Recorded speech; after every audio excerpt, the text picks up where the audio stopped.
Good morning. नमस्कार, सुप्रभात बेटा जी। हिंदी की कक्षा में आपका बहुत बहुत स्वागत, अभिनंदन और आभार। हमारा चैप्टर स्मृति, जिसके लेखक हैं श्री राम शर्मा, और उन्होंने इस पाठ को संस्मरणात्मक विधा में लिखा है, यानी जीवन की एक अविस्मरणीय घटना जो उन्हें ताउम्र याद रही। बात तो थी 1908 की, लेकिन उन्होंने भी इंटर की परीक्षा पास करने के पश्चात सन 1915 में अपनी माँ को इस बात के बारे में बताया। यानी लगभग 5-6 साल बाद अपनी माँ के सामने भी इस बात का जिक्र किया, और माँ ने जब उनकी ये बात सुनी तो वास्तव में माँ ने उनको गले से लगा लिया। ऐसी क्या बात हुई थी, तो उसी बात पे चर्चा करते हुए हम अपने पाठ को आगे बढ़ाते हैं। और पाठ का जो अध्ययन अध्यापन है, वो पठन पाठन है, वो शुरू करते हैं। बात थी सन 1908 की। मौसम कैसा था? दिसंबर का आखिरी और जनवरी का प्रारंभ का महीना। चिल्ला जाड़ा पड़ रहा था। चिल्ला का अर्थ है बहुत कड़ाके की ठंड। 2-4 दिन पूर्व कुछ जो यानी पहले कुछ बूंदाबांदी भी हो गई थी, जिससे ठंडक और ज्यादा बढ़ गई। शाम के समय 3:30 या 4 बजे होंगे। कई साथियों के साथ मैं यानी लेखक कौन, श्री राम शर्मा, जरबेरी के बेर तोड़कर खा रहा था कि गांव के पास से एक आदमी ने मुझे जोर से पुकारा, तुम्हारे भाई बुला रहे हैं, शीघ्र ही घर लौट जाओ। मैं घर को चलने लगा। साथ में मेरा छोटा भाई भी था। भाई साहब की मार का डर था, इसलिए डरा हुआ सा चला जा रहा था। सहमा हुआ यानी डरा हुआ। समझ में नहीं आता था कि कौन सा कसूर बन पड़ा। कसूर यानी अपराध। भाई मैंने कौन सा अपराध कर दिया।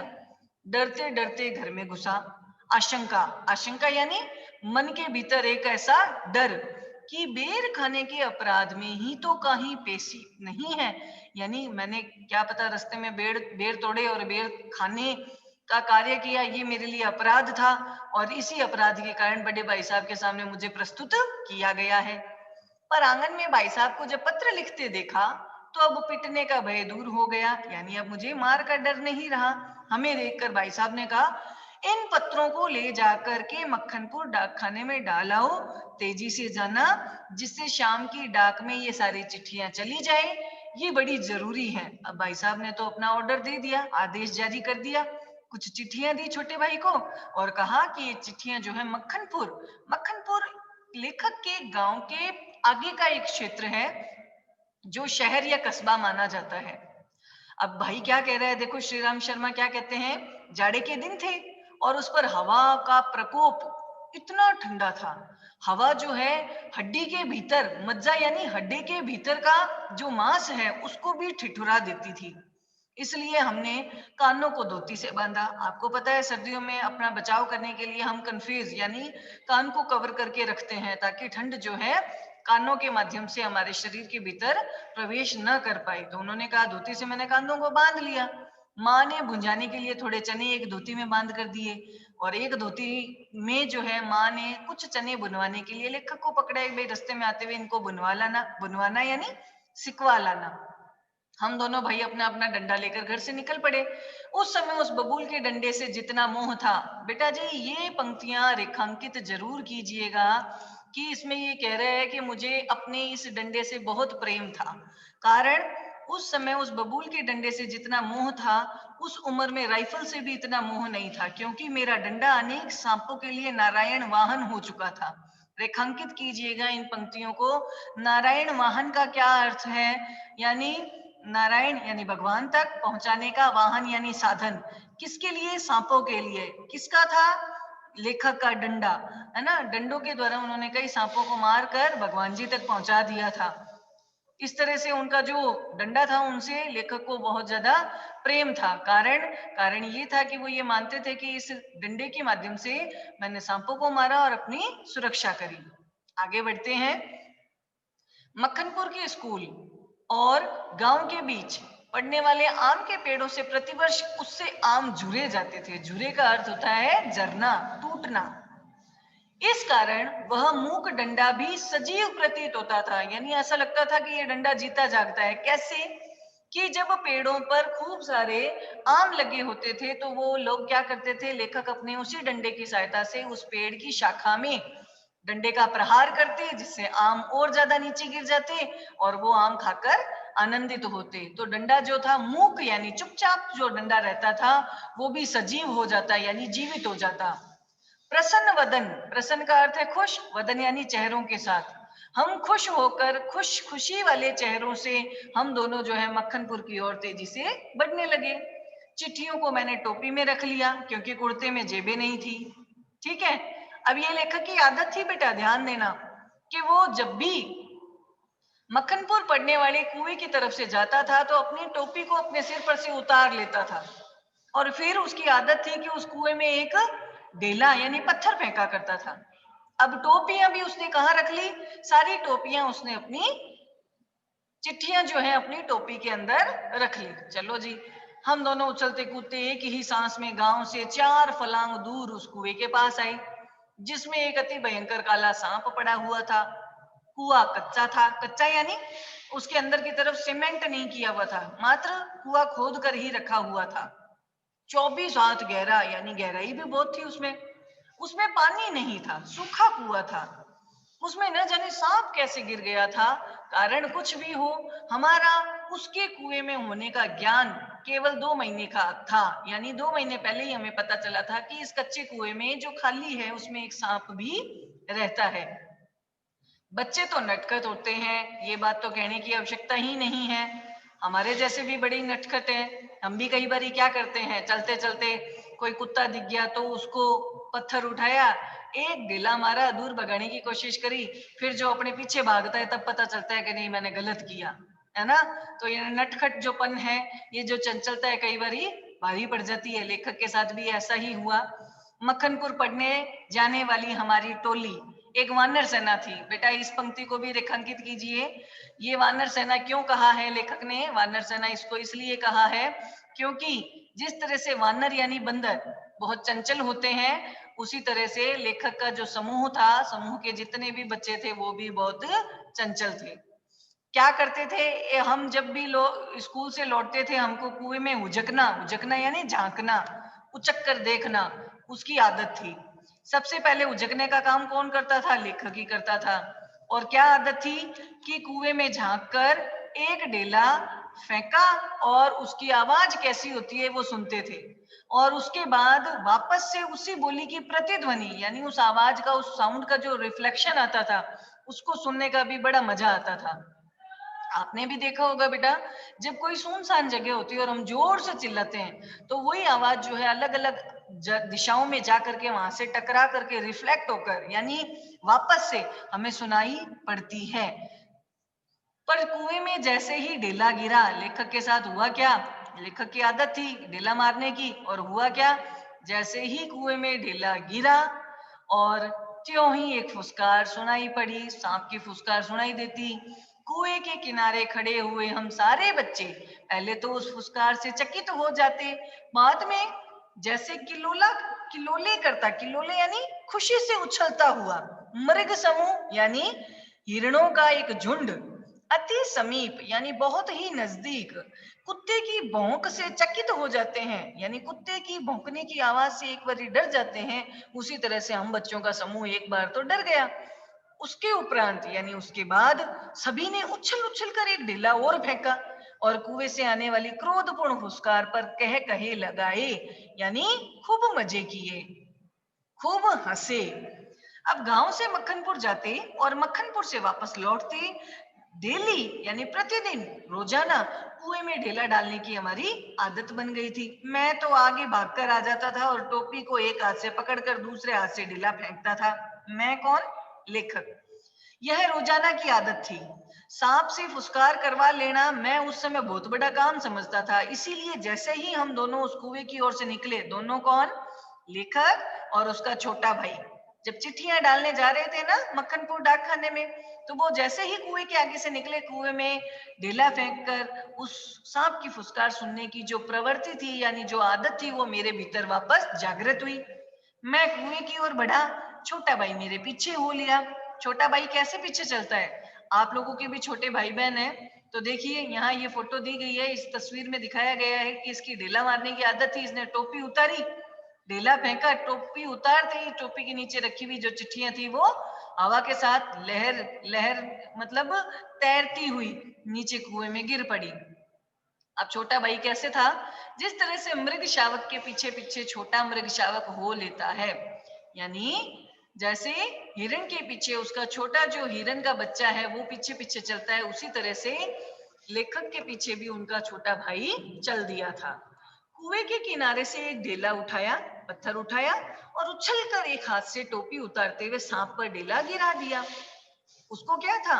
मजा लेना था, आनंद लेना था, उसको इस चीज से भाव विभोर हो जाना था। लेकिन हुआ क्या? प्रतिक्रिया उल्टी हो गई। पर मुझ पर तो जैसे बिजली सी गिर पड़ी। सांप ने फुसकार मारी या नहीं, ढेला उसे लगा या नहीं, ये बात तो मुझे याद नहीं, लेकिन टोपी के हाथ में लेते ही तीनों चिट्ठियां चक्कर काटती हुई कुएं में गिर रही थी। अचानक जैसे घास चरते हुए हिरण की आत्मा गोली से हत यानी घायल, हत यानी घायल होने पर निकल जाती है और वो तड़पता हुआ रह जाता है, उसी तरह वो चिट्ठियां टोपी से क्या निकली, मेरी तो जान ही निकल गई। कौन कह रहा है? ये लेखक कह रहा है। क्यों कह रहा है? क्योंकि चिट्ठियां तो दी थी बड़े भाई ने, किस लिए? मक्खनपुर डाक खाने में पहुंचाने के लिए। लेकिन वो चिट्ठियां कहाँ चली गई? कुएं में गिर गई। और शाम 5 बजने से पहले पहले लेखक को ये सारा काम करना था। अब क्या होगा? उन चिट्ठियों के गिरते ही मैंने उनको पकड़ने के लिए झपट्टा भी मारा, यानी उछलकर हाथ जो है तेजी से आगे भी बढ़ाया ताकि चिट्ठियां हाथ में आ जाए। ठीक वैसे ही जैसे घायल शेर शिकारी को पेड़ पर चढ़ते देखकर उस पर हमला करता है, पर वो तो पहुंच से बाहर हो चुकी थी, यानी हाथ से दूर चली गई। उनको पकड़ने की घबराहट में मैं स्वयं झटके के कारण कुएं में गिर गया होता, लेकिन थोड़ा सा बच गया। अब बड़े भाई की ये हालत देखी तो छोटा भाई क्या करेगा? छोटे भाई की हालत देखो, कुएं की पाट पर यानी चौकी सी जो बनी हुई थी उस पर बैठे हम दोनों रो रहे थे। छोटा भाई तो डांडे मार मार कर रो रहा था। बच्चों की आदत देखिए, कई बार चिल्ला चिल्ला कर रोते हैं। और मैं चुपचाप आंखें डबडबा कर, और मतलब लेखक के मुंह से आवाज नहीं निकल रही थी लेकिन आंखों से आंसू जरूर झर रहे थे। पतीली में, पतीली यानी भगोना, पतीली में उफान आने के कारण ढकना ऊपर हो जाता है और पानी बाहर टपक जाता है। उसी तरह से निराशा और पिटने के भाई और उद्वेग, उद्वेग का अर्थ है बेचैनी, उसके कारण रोने का उफान तो आता, यानी लेखक का मन तो करता रोने का, लेकिन होता क्या? लेकिन वो रो नहीं पाता, बल्कि छोटे भाई को तो दिलासा देनी थी, खुद भी रोने लग जाता तो क्या होता, लेकिन आंखों में से तो उसके आंसू आ ही जाते, यानी उफान आता, पलकों का ढक्कन हटता और जो पानी था वो अपने आप बहकर बाहर आ जाता। पलकों के ढकने जो हैं वो भीतरी भावों को रोकने का प्रयास करते, लेकिन कपोलों पर यानी गालों पर आंसू ढुलक ही जाते। अब जब बच्चा परेशानी में होता है तो क्या होता है? उसको सबसे पहले माँ की गोदी याद आती है। उसको लगता है कि अरे यार, कोई गलती होती है तो सबसे पहले मम्मी के साथ अपन उसको शेयर कर लेते हैं, साझा कर लेते हैं। मम्मी क्या कहती है? कोई बात नहीं बेटा, गलती हो गई, अब की मत करना, कोई बात नहीं, अब जो बात हुई उसे भूल जा, है ना? लेखक के साथ भी यही हुआ। माँ की गोद याद आ रही थी, जी चाहता था माँ के पास आकर छाती, माँ जो है मेरे पास आकर मुझे छाती से लगा ले और लाड प्यार करके ये कह दे कोई बात नहीं, चिट्ठियां फिर लिख ली जाएगी। तबीयत वो करती थी, तबीयत यानी मन, तबीयत तो ऐसे करती थी कि कुएं में बहुत सारी मिट्टी डाल दूं, यानी इसको पूरा भर दूं और घर जाकर कह दूं चिट्ठियां डाल आया। पर उस समय झूठ बोलना भी नहीं जानता था, यानी अपन बच्चों को हमेशा यही सिखाते हैं बेटे झूठ नहीं बोलना चाहिए, तो लेखक को भी यही माँ की शिक्षा मिली हुई थी। उसके संस्कार मान नहीं रहे थे झूठ बोलने के लिए।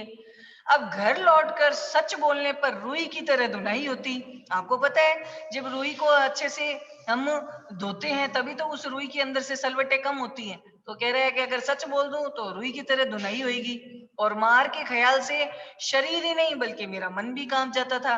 सच बोलकर पिटने के आगामी भय और झूठ बोलकर चिट्ठियों के समय पर न पहुंचाने की जिम्मेदारी, इन दोनों के बोझ से मैं दबा हुआ था और सिसक रहा था। इसी सोच विचार में 15 मिनट तो बीत गए। देर हो रही थी और दिन का बुढ़ापा भी बढ़ता जा रहा था, यानी दिन बीतता जा रहा था। कहीं भाग जाने की तबीयत करती थी। बेटा अपने साथ भी ऐसा होता है, जब मन दुविधा में होता है ना, कंफ्यूजन में आ जाते हैं, अरे यार गलती भी कर दी, अब कोई ऑप्शन भी नहीं है अपने बचाव का, तो क्या करें। मन करता है कहीं ऐसी जगह भाग जाएं, कोई नहीं देखे अपने को, कोई पकड़ भी नहीं सके, कोई हमारे तक पहुंच भी नहीं सके। लेकिन ऐसा भी नहीं कर सकते हम, और लेखक भी नहीं कर सकता था, क्योंकि उसके साथ कौन था, उसके साथ उसका छोटा भाई और था, उसका क्या करेगा। अब एक तो पिटने का भय, और दूसरा जिम्मेवारी। जिम्मेवारी क्या थी, चिट्ठियां सही स्थान पर पहुंचाना। इस दुधारी तलवार, यानी दो धार वाली, दोनों तरफ धार वाली तलवार जो है वो मेरे कलेजे पर फिर रही थी। अब लेखक बड़ी परेशानी में आ गया। अब उसने क्या किया, तो बेटा हमारा मन भी दो दिशाएं देता है अपने को, दो राय देता है, दो सुझाव देता है। एक मन तो करता है जिम्मेवारियों से आंख मीच कर साइड में हो जा, लेकिन एक मन करता है कि यार जो भी हुआ कोई बात नहीं, लेकिन उस कंडीशन, उस सिचुएशन को फेस करो। अगर आप फेस करोगे, अगर आप सच का साथ दोगे, आप अपना कर्म करते रहोगे, तो ईश्वर जो है वो आपको कोई ना कोई रास्ता जरूर दिखाएगा। होता है ये नहीं, ऐसा ही होता है। और अगर आप बच करके निकलने की कोशिश करोगे तो एक झूठ बोलोगे, और उस एक झूठ को फिर से छिपाने के लिए फिर से 10 झूठ बोलोगे, यानी आप खुद उस झूठ के दलदल में फंसते चले जाओगे। अब लेखक ने कहा, देखिए बेटा ये बहुत इंपॉर्टेंट लाइंस हैं, इसको जरूर रेखांकित कीजिएगा। लेखक क्या बता रहा है, लेखक इसमें बता रहा है कि जब व्यक्ति दृढ़ संकल्प कर लेता है, दृढ़ संकल्प करने से क्या होता है कि कुएं में घुसकर चिट्ठियों को निकालने का मैंने निश्चय किया। क्या दृढ़ संकल्प किया कि वास्तव में मैं कुएं में घुसूंगा और कुएं में घुस करके इन चिट्ठियों को बाहर निकाल कर लाऊंगा। अब इस दृढ़ संकल्प के कारण क्या हुआ, उसके जो अंदर का जो भय था, जो डर था, वो सारा क्या हो गया, दूर हो गया। कैसे, वो कह रहा है कि दृढ़ संकल्प से दुविधाओं की बेड़ियां कट जाती है, यानी जो मन के अंदर असमंजस होता है, कंफ्यूजन होता है, वो सारा खत्म हो जाता है। कब, जब आप पूरे आत्मविश्वास के साथ कोई ना कोई डिसीजन ले लेते हो। तो लेखक की भी दुविधा दूर हो गई। कितना भयंकर निर्णय था, पर मरने के लिए तैयार। ठीक है, मूर्खता और बुद्धिमत्ता से किसी काम को करने के लिए कोई मार्ग ही स्वीकार कर ले, किसका, मौत का मार्ग ही स्वीकार कर ले, तो क्या होगा, तो मन का सारा डर जो है वो दूर हो जाएगा।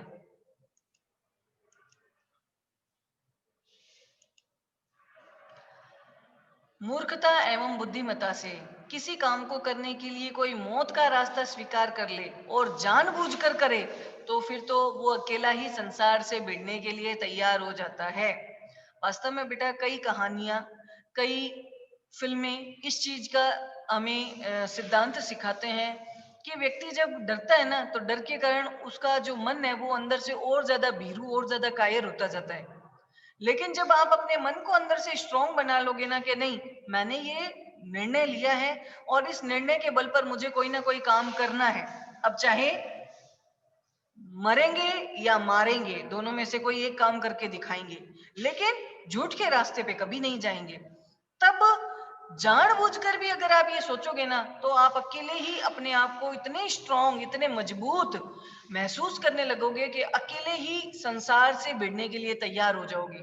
और फल यानी रिजल्ट क्या आएगा, उसका परिणाम क्या आएगा, तो बेटा साफ दिया गया है कि कर्म करो फल की चिंता मत करो। लेखक भी ये कह रहा है, उसे फल की क्या चिंता, फल तो किसी दूसरी शक्ति पर निर्भर है। दूसरी शक्ति का यहाँ अर्थ है ईश्वरीय शक्ति। यानी जब आप फल की चिंता नहीं करोगे और सिर्फ अपना कर्म करोगे ना, तो आपके कर्म के अनुसार आपको उस कार्य का फल, यानी उस कार्य का जो परिणाम है, वो तो ईश्वर जरूर देता है। उस समय चिट्ठियां निकालने के लिए मैं विषधर, विष को धारण करने वाला अर्थात सांप से भिड़ने के लिए तैयार हो गया। पासा फेंक दिया था, यानी मैंने अपनी तरफ से चाल चल दी। मौत का आलिंगन हो, यानी मौत को गले से लगा लो, या फिर सांप से बचकर दूसरा जन्म, या सांप से बचकर और ऐसा समझ लो कि मेरे को दूसरा जन्म मिल गया, पुनर्जन्म हो गया। मुझे इन दोनों बातों की कोई चिंता नहीं थी, या तो सांप से लड़ूंगा या मरूंगा। पर विश्वास ये था कि डंडे से मैं सांप को पहले मार दूंगा और फिर चिट्ठियां उठा लूंगा। इसी दृढ़ निश्चय के बल पर मैंने कुएं में घुसने की ठान ली। अब क्या होगा, देखते हैं क्या होता है। सामने सांप है, कुआं भी कच्चा है, उतरेगा तो किनारों पर से जो दीवारें हैं उनमें से मिट्टी जो है नीचे सरकती जाएगी और लेखक के पैर भी अंदर सरकते जाएंगे। अब एक का एक लेखक का सामना होएगा सांप से। क्या सांप लेखक को डस लेगा? क्या लेखक मर जाएगा? अन्यथा लेखक क्या अपने डंडे से सांप को मार देगा और सांप की मौत हो जाएगी और फिर वो चिट्ठियां बाहर ले आएगा। क्या पता सांप उसे डस लेगा तो चिट्ठियां बाहर नहीं ले पाया तो क्या होगा? आगे इसी के बारे में चर्चा करते हैं। छोटा भाई रो रहा था। उसके रोने का तात्पर्य था कि मेरी मौत मुझे नीचे बुला रही है, यानी छोटा भाई घबरा रहा था। यद्यपि वो शब्दों से कुछ नहीं कह रहा था, लेकिन वास्तव में मौत सजीव और नग्न रूप में कुएं में बैठी थी। यानी किस रूप में? सांप के रूप में। पर उस नग्न मौत से मुठभेड़ करने के लिए मुझे भी नग्न होना पड़ा। अर्थात मेरे को भी अपने कपड़े यानी जो धोती पहन रखी थी वो उतारनी पड़ी। क्यों? क्योंकि अब कुएं में घुसने के लिए तो कुछ ना कुछ तो साधन चाहिए। उसने धोती खोल खोल कर क्या बनाई? रस्सी बनाई। देखो कैसे। छोटा भाई भी नंगा हुआ, यानी उसने भी जो धोती बांधी हुई थी वो खोल ली। एक धोती मेरी, एक छोटे भाई की, एक चने वाली, यानी माँ ने बुनवाने के लिए चने दिए थे पोटली में बांधकर, वो वाली धोती। दो दो कानों से बंधी हुई धोतियां, यानी मैंने कानों को ढांक रखा था धोतियों से वो। इस तरह 5 धोतियां और कुछ रस्सी मिलाकर कुएं की गहराई के लिए मैंने ये सारे अपना लिए। हम लोगों ने धोतियां एक दूसरे से बांधी और खूब खींच खींच कर उसको आजमा लिया कि गांठें कड़ी है या नहीं, यानी टाइट है, बिल्कुल कठोर ढंग से बंधी है। अपनी ओर से कोई धोखे का काम नहीं रखा। धोती के एक सिरे पर डंडा बांधा, यानी अंदर एक हिस्से में डंडा भी बांध दिया और उस कुएं में डाल दिया। और दूसरे सिरे को डेंग, डेंग क्या होता है बेटा? वो चरखा होता है जिस पर से रस्सी लपेटकर बाल्टी को कुएं के अंदर डाला जाता है और दूसरे किनारे से खींच करके उस बाल्टी को वापस बाहर निकाला जाता है। यानी वह लकड़ी जिस पर चरसपुर टिकता है उसे हिंदी में बोलते हैं चरसपुर, जो गोलाई वाला एक चक्र होता है। उसके चारों ओर एक चक्कर देकर और एक गांठ लगाकर मैंने छोटे भाई को पकड़ा दी। छोटा भाई बेचारा 8 वर्ष का था, ध्यान देना, 8 वर्ष का। इसीलिए धोती को मैंने डेंग से कड़ी करके बांध दिया। भाई उससे खींचा जाए नहीं खींचा जाए इसलिए मैं बांध देता हूं। तब उसे खूब मजबूती से पकड़ने के लिए मैंने कहा। अब जो लेखक कह रहा है कि मैं कुएं में धोती के सहारे धीरे धीरे घुसने लगा, छोटा भाई रोने लगा। मैंने उसे आश्वासन दिलाया, आश्वासन यानी भरोसा, विश्वास दिलाया कि मैं कुएं से नीचे पहुंचते ही सांप को मार दूंगा। और मेरा विश्वास ऐसा ही था। कारण भी यही था कि इससे पहले मैंने कई सांप मारे थे मेरे डंडे से। इसीलिए कुएं में घुसते समय मुझे सांप का बिल्कुल भी डर नहीं था। उसको मारना मेरे लिए बाएं हाथ का खेल था। ये सारी बातें लेखक सोच रहा है। कुएं के धरातल से जब 4-5 गज यानी 4-5 हाथ की दूरी पर वो रहा था, तब उसने ध्यान से नीचे की ओर देखा। नीचे देखा तो अक्ल चकरा गई। अक्ल चकरा जाना, कुछ भी समझ ना आना।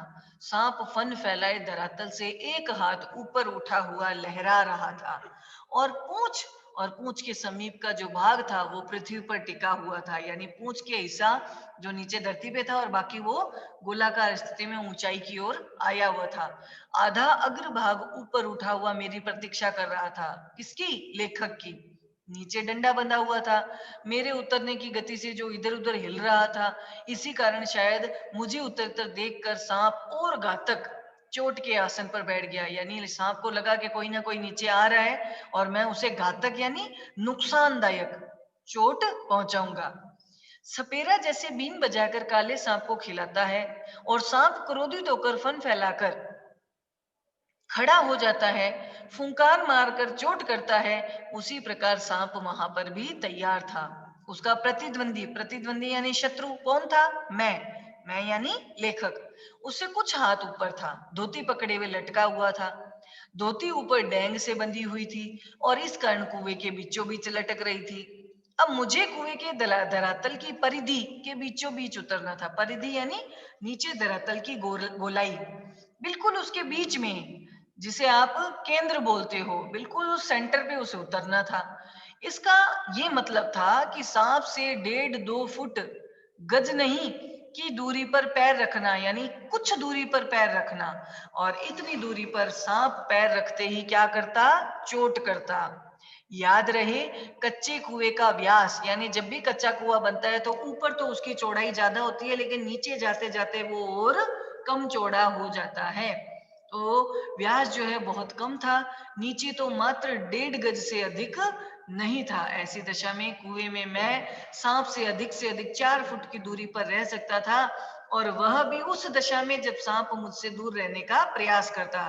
यानी अगर सांप मेरे से दूर रहता तभी वो दूरी रह पाती, अगर सांप उछलकर मेरे ऊपर चोट करता तो वो मुझे अपना क्या शिकार बना लेता।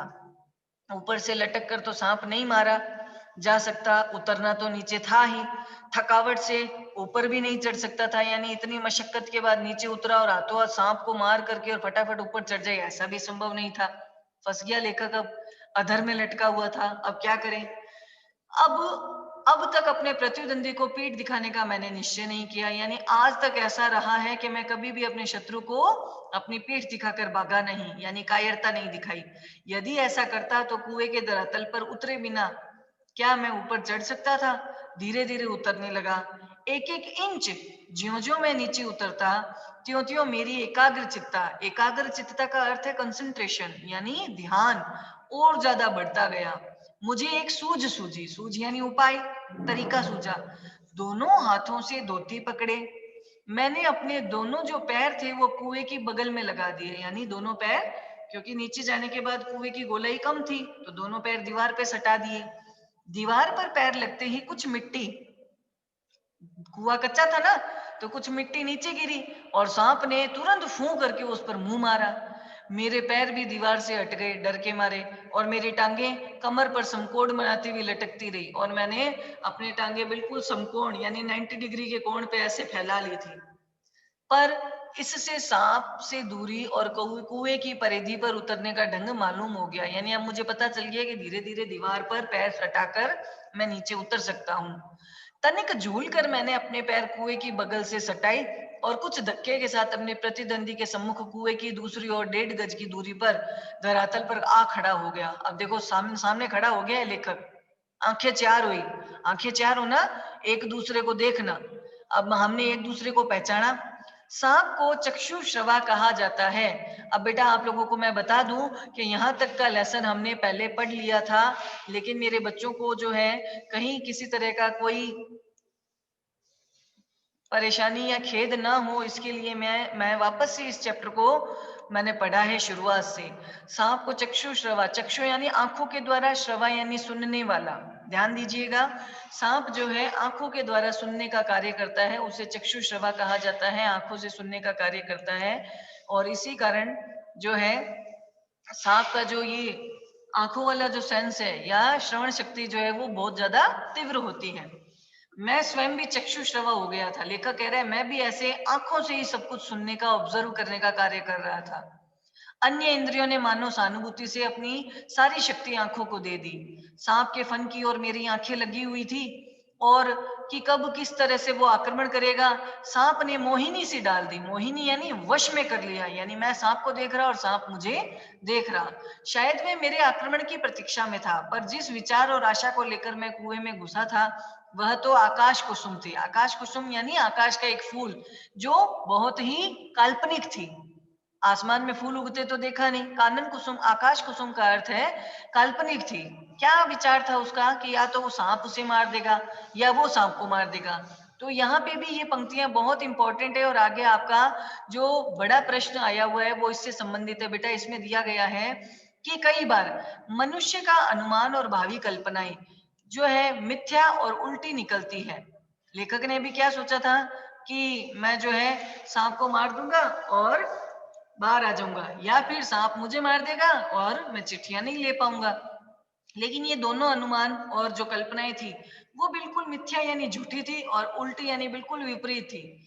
मुझे सांप का साक्षात साक्षात यानी प्रत्यक्ष दर्शन होते ही अपनी सारी योजना और अपनी सारी आशा असंभव प्रतीत होने लगी। यानी जब मुसीबत एकदम आंखों के आगे आ गई तो ऐसा लगने लगा सब कुछ असंभव है। डंडा चलाने के लिए जगह भी नहीं था। लाठी या डंडा जब भी चलाना पड़ता है तो उसको काफी स्थान चाहिए, क्योंकि डंडा आप घुमा करके चलाते हो तो पूरा स्पेस तो चाहिए ही जिससे वो घुमाया जा सके। सांप को डंडे से दबाया जा सकता था, पर अगर ऐसा करो तो मानो तोप की मुंह पर खड़े हो जाना। यानी सांप को आप कैसे दबाओगे? सांप भी तो बचने का प्रयास करेगा। यदि फन या उसके समीप के भाग को नहीं दबाता तो वो पलट कर मुझे जरूर काटता, और फन के पास दबाने का कोई भी मेरे पास कोई उपाय नहीं था। तो फिर उस सांप के पास पड़ी हुई चिट्ठियां कैसे उठाता? दो चिट्ठियां तो सांप के पास सटी हुई पड़ी थी और एक मेरे पास थी। तो लेखक ने क्या किया, मैं तो चिट्ठी लेने के लिए ही उतरा था। हम दोनों अपने अपने पैंतरों पैंतरों का अर्थ होता है यहाँ पे अपने अपने पक्षों पर, अपनी अपनी स्थिति पर डटे हुए थे। उस आसन पर खड़े खड़े मुझे 4-5 मिनट हो गए। दोनों ओर से मोर्चे पड़े हुए थे। मोर्चे यानी अपना अपना स्थान उन्होंने ग्रहण कर रखा था। पर मेरा मोर्चा कमजोर था क्योंकि मैं डर रहा था कहीं सांप मुझ पर झपट पड़ता तो मैं क्या करता? यदि बहुत कुछ करता तो सीधा यही कि पकड़ कर कुचल कर या तो उसको मार देता। वह तो अचूक है। अचूक यानी जिसका निशाना कभी खाली नहीं जाता। वो तो अचूक तरल विष मेरे शरीर में पहुंचा ही देता और अपने साथ साथ मुझे भी ले जाता। यानी मैं उसको मार देता और वो मुझे मार देता। हुआ क्या था? अब तक ना तो सांप ने वार किया, इसीलिए लेखक कह रहा है इसीलिए मैंने भी उस पर कोई वार नहीं किया। यानी जब तक आप किसी प्राणी को छेड़ोगे नहीं तो वो भी आपको बिल्कुल नहीं छेड़ेगा। मैंने भी उसे डंडे से दबाने का ख्याल छोड़ दिया। ऐसा करना उचित भी नहीं था। अब प्रश्न था चिट्ठियां कैसे उठाएं? तो बस एक ही सूरत थी। सूरत यानी उपाय। डंडे से सांप की ओर से मैंने चिट्ठियों को सरकाया, यानी डंडा आगे बढ़ाया और सांप के पास जो चिट्ठियां थी उसको धीरे धीरे अपनी ओर खींचने लगा। यदि सांप टूट पड़ा तो कोई चारा नहीं था। किस पे टूट पड़ता वो? डंडे पे। कुर्ता था और कोई कपड़ा भी नहीं था जिससे सांप के मुंह की ओर उसको ढक दूं और उसके फन को पकड़ लूं। मारना और उससे छेड़खानी नहीं करना, ये दो ही रास्ते थे कि या तो उसको मार दूं या बिल्कुल भी छेड़खानी नहीं करूं। इसलिए पहला मेरी शक्ति से बाहर था कि मारना मुश्किल था। बाध्य होकर मैंने दूसरे मार्ग का अवलंबन किया, यानी सहारा लिया कि अपना कुर्ता उतारा, सांप के ऊपर डाला, उसके फन को पकड़ने की कोशिश करी और धीरे धीरे क्या किया, डंडे से उन चिट्ठियों को सरका करके अपनी ओर खींचा। तो बाकी का लेसन हम कल की कक्षा में पढ़ेंगे। मुझे लगता है आज का यहाँ तक का पाठ आपको अच्छे से समझ आया होगा, क्योंकि हमने इतना पाठ अपनी पूर्व की कक्षा में भी पढ़ा हुआ था। तो लगभग इसका दोहरान हुआ है और जो बच्चे आज की कक्षा में शामिल हुए हैं उनके लिए ये पाठ जो है नया भी है, समझ आ गया होगा।